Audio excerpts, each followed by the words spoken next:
So everyone, আশা করি সবাই ভালো আছেন। সো আলহামদুলিল্লাহ আমরাও ভালো আছি। আজকের আবারও নতুন আরেকটি ভিডিও নিয়ে চলে আসলাম। আসলে গ্রাম বাংলার ঐতিহ্য একটা ফসল, সেটা হচ্ছে ক্ষীরই লাগানো, মানে ক্ষীরের ফসলটা।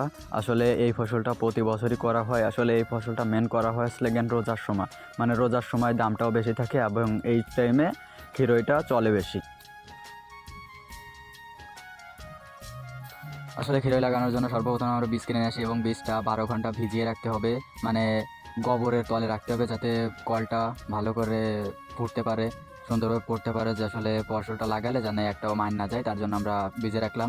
অবশেষে ভিজে কলটা হওয়ার পর আমরা বিলে চলে আসলাম। এসে একটা গামলায় ঢেলে আমরা এক একটা মান্দা ছোটো ছোটো একটা গর্তে 3টা করে দিয়ে আমরা আসলে এখন দেখতে পাচ্ছেন পুরো জমিটা আপনাদের সঙ্গে শেয়ার করছি। আসলে যে একজন বীজ দিচ্ছে, একজন গোবর দিচ্ছে। আসলে গোবর দিলে ফলটা মানে বীজটা তাড়াতাড়ি গজায়। আসলে দেখতে খুবই ভালো লাগতেছে। আসলে স্মার্টফোন দিয়ে আমরা ভিডিও করছি, আমাদের ক্যামেরা তেমন একটা ভালো না, তারপরেও যথেষ্ট পরিমাণ চেষ্টা করছি ভালো করার জন্য। নেক্সট টাইমে আপনাদের ভালো ভিডিও দেওয়ার চেষ্টা করবো। এই হচ্ছে পুরো জমিটা, যে জমিতে আসলে আমরা ক্ষীরই লাগাতে আসছি। আসলে আমি একা আসি নাই, আমাদের গ্রামে কিছু ভাই বিরাদার, মানে ওই বলতে পারেন জোন আর কি, 4-5 জন জোন নিয়ে আসছি। ছোটো ছেলে পেলেও আছে, কারণ আমরা আজকে ড্রোনও নিয়ে আসছি, ড্রোনও উড়াবো। আসলে ওই যে দেখা যাচ্ছে গোবর নিচ্ছে, আসলে গোবরটা নিয়ে মান্দার ভিতরে দেবে। প্রথমে দেবে বীজ, তারপর দেবে গোবর দিয়ে।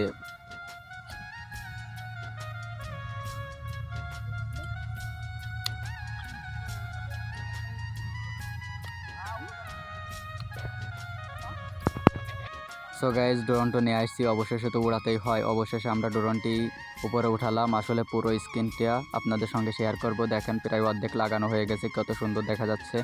আসলে এবার কাছে নিলাম, দেখেন কত সুন্দরভাবে ক্লিয়ারভাবে দেখতে পাচ্ছেন আপনারা।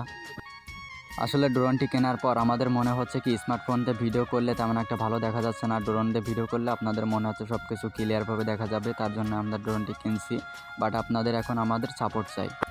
আসলে গাইজ দেখতে পাচ্ছেন আমাদের জমির পাশে আর একটা জমিতে আমার এক চাচা মানে ক্ষীরই লাগাচ্ছে এবং তার ছোট্ট একটি ছেলে আছে, তারা দুইজনে ক্ষীরই লাগাচ্ছে। আসলে তাদের অল্প ভুঁই তো, তারা জন্টন নেয়নি, তার জন্য দুইজনে মিলেই হয়ে যাচ্ছে, কোনো সমস্যা নাই। তারাও খুব সুন্দরভাবে ক্ষীরই লাগাচ্ছে।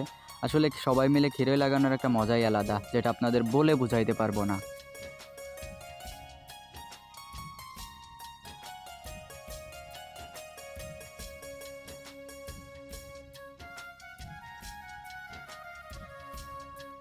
সো গাইস, অবশেষে আবারও চলে আসলাম। আসলে দেখেন ক্ষীরের বীজ দিচ্ছে, এক পাশে গোবর দিচ্ছে, মানে একজন বীজ দেয়, একজন গোবর দেয়, একজন মান্দা কাটে, মানে খুবই আন্তরিকতার সঙ্গে আসলে কাজটা করা হচ্ছে। আসলে বিষয়টা দেখতেও অনেক সুন্দর লাগতেছে। আসলে গাইস, বীজ দিয়ে সব কিছু ওকে করার পর কয়েকদিন পর আমাদের বীজটা জ্বালায়। আসলে ছোট ছোট গাছ হয়েছে, কয়েকদিন পর ফল ধরবে। আসলে দেখেন কত সুন্দর সুন্দর গাছ ধরছে। আসলে ফলনটাও আজ খুব, ফলনটা কিন্তু মারাত্মক গাইস। সো গাইস, সবাই ভালো থাকবেন। এতক্ষণ সাথে থাকার জন্য সবাইকে ধন্যবাদ। আসসালামু আলাইকুম।